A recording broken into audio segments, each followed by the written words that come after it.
Mazda is synonymous with two things, the rotary engine and sports cars. And we've brought 3 generations of them here to test today.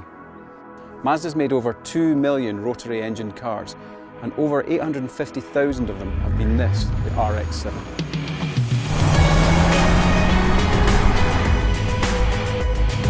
Mazda's famous for making rotary engine cars.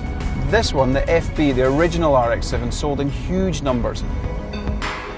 This one has a twin rotary of 1.2 litres. That engine will rev to 7,000 revs, which for an early 80s car really is quite extraordinary. It's such a smooth little unit, and very responsive too. You can see why this car gained such acclaim back in the day when it was originally launched. I've always admired these cars for Mazda's unique engineering. And you know what, it does live up to the hype. It's really good fun to drive. This little engine's fantastic.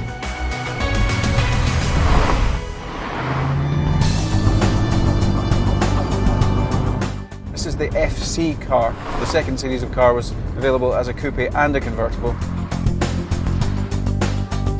So this car is around 200 to 300 kilos heavier than the original car. Now to counteract that, the twin rotor engine is now 1.3 litres in capacity, and in this one it's got a turbocharger, which means it's got 205 horsepower. The 80s was a generation where you couldn't buy sunglasses without turbo written on the side of them, so it's very fitting that it's on this car. Adding a turbocharger really transformed it into something that feels genuinely brisk today.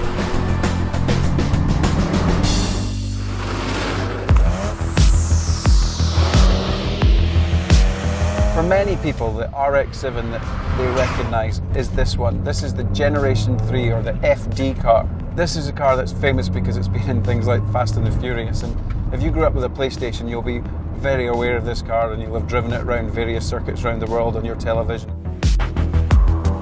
It's a 1.3 dual rotor, so there's 2 turbos in this car. We're looking at a car that can do 0 to 62 in around about 5 seconds and tops out at above 160 miles an hour.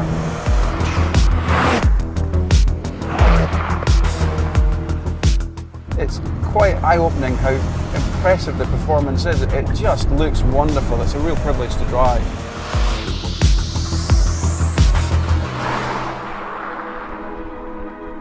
It's been really fascinating today to get the opportunity to drive all 3 of these cars back to back.